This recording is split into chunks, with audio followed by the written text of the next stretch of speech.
So guys, chapter की शुरुआत जाइक के किम एंड डायनल पार्क से होती है।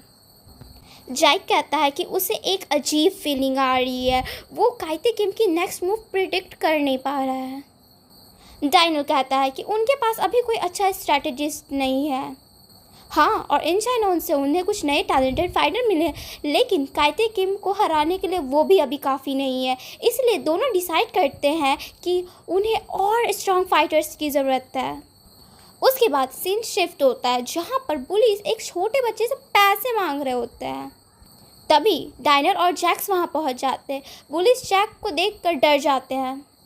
जैक कहता है कि वो काफ़ी ही टाइम से उन्हें ढूंढ रहा था क्योंकि उन्हें टैलेंट चाहिए, लेकिन तभी वहाँ पे जोहान स्यूंग आ जाता है।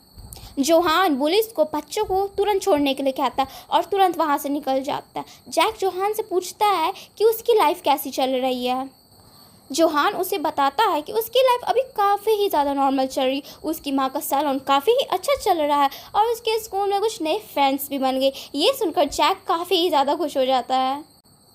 फिर डायनल बताता है कि उन्हें काइते किम से के खिलाफ एक काफ़ी ही ज़्यादा पावरफुल फाइटर की ज़रूरत है। जोहान समझ जाता है कि वो लोगों से अलाइन ज्वाइन करने के लिए कहने आए हैं, लेकिन जैक जोहान की खुशी भरी ज़िंदगी देखकर अपना डिसीज़न बदल देता है।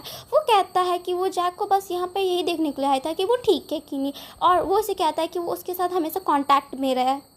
जाते वक्त जोहान डायनल को देखकर कहता है कि डायनल ने अपना नया रास्ता ढूंढ लिया है। और डायनल के और जैक के जाने के बाद काइते किम के 2 आदमी उसके पास आते हैं। वो जोहान को काइते किम के लिए काम करने के लिए बोलते हैं और मना करने पर उसकी माँ और दोस्तों को धमकी देते हैं। बस इतना ही सुनते ही जोहान को गुस्सा आ जाता है और वो एक ही पल में उन दोनों को बुरी तरह हरा देता है। फिर जोहान मैसेज भेजता है कि जब तक वो जिंदा है तब तक काइते किम कभी भी चैन से नहीं जी पाएगा। उसके बाद डायनल विस्को के साथ ट्रेनिंग कर रहा होता है। ट्रेनिंग के दौरान डायनल नोटिस करता है कि उसकी ओरिजिनल बॉडी सारे अटैक्स को ईजिली टच कर लेती है और समझ लेती है, लेकिन बिग डायनल की बॉडी ऐसा नहीं कर पा रही है। अब डायनल सोचने लगता है कि उसके अंदर बॉडी के अंदर प्रॉब्लम क्या है। नेक्स्ट सीन वर्कर हेडक्वार्टर का है। चार्ल्स जॉयस के डेथ के बाद यूजनी सभी एफिलेट्स के प्रेसिडेंट के मीटिंग लेता है। सभी अपने अपने बिजनेस का रिपोर्ट दिखाते हैं और बताते हैं कि सारे वर्कर्स धीरे धीरे नॉर्मल हो रहे हैं। लेकिन जिंगचांग सोचता है कि यूजनी पहले जैसा स्ट्रांग लीडर नहीं रहा। अब शायद वर्कर्स को अपने कंट्रोल में लेने का मौका आ गया है। चैप्टर के लास्ट में सीन येना की ओर शिफ्ट होती है। वहाँ हमें पता चलता है कि होटल की फ्रूट की स्टोर की सेल्स काफ़ी ज़्यादा कम हो गई है। और देखो भाई, लास्ट में जो है ना, ये ना सेंस का सीन है। वहाँ पर वैलेंटाइन चाय अपनी गर्लफ्रेंड को कहता है हमारे होटल के फ्रूट्स के स्टॉल्स गिर रहे हैं तो उसके लिए हमें कुछ करना पड़ेगा।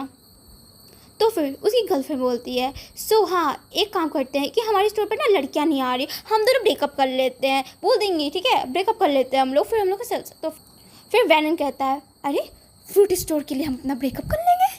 तो उसकी गर्लफ्रेंड बोलते तो पैसे कहाँ से आएंगे, ब्रेकअप नहीं करेंगे तो बस दूसरों को दिखा देंगे कि हम दोनों का ब्रेकअप हो गया है। तभी हम देखते हैं कि येना ने एक बच्ची को पीट दिया है। सब येना के पास जाते हैं और जो दूसरी बच्ची को ना उसने येना ने पीटा हुआ होता है, उसका पापा आ जाता है। वो अपनी बच्ची को प्रोटेक्ट करता है। वो बोलता है जितना मारना है मुझे मार लो, लेकिन मेरी बेटी को मत मारो, और येना उसे मारती है। फिर उसके बाद एलिजिन कहता है कि ये ना ऐसी नॉर्मली ऐसी चीज़ें नहीं करती है। एंड वो बोलता है ठीक है, अब से इसका मतलब कि हम लोग इसका ध्यान रखेंगे, अब से ये ऐसा कभी नहीं करेगी। वो बच्ची को लेके जाता है और एलाइन उसको सोचता है कि मतलब कि मुझे इसे देखकर कुछ ठीक नहीं लग रहा है। फिर सीन शिफ्ट होती है और हम देख पाते हैं कि टाइम के कहता है बुल ग्राउंड पे, जहाँ पे हम देखते हैं कि वो बच्ची पर्स के साथ खेल रही है। उसके सामने की तायोम आता है और की तायोम उसके सामने आता है और फिर कहता है कि उसे उसका एक पर्स चीज़ वापस करता है और कहता है कि तुमने इसे रास्ते में गिरा दिया था। फिर पीछे से वही बंदा जो एली के सामने था वो आता है और कहता है तुम अपने इस शक्ल के साथ बच्चों के साथ काफ़ी अच्छे से बात कर लेते हो। फिर काइतिन कहता है हाँ, मैक्सिको में बच्चों को मारने में काफ़ी ही ज़्यादा सर दर्द का काम होता था, लेकिन तुम पैसों के लिए बच्चों को भी मार देते हो। किंग ऑफ जियोलादो चांगसुओ। फिर हमें पता चलता है कि ये बंदा किंग ऑफ जियोलांदो चांसुओ है, ठीक है। और इसी के साथ चैप्टर नंबर 585 ख़त्म हो जाता। अगर वीडियो अच्छी लगी हो तो फिर वीडियो को लाइक कर देना एंड चैनल को सब्सक्राइब कर देना।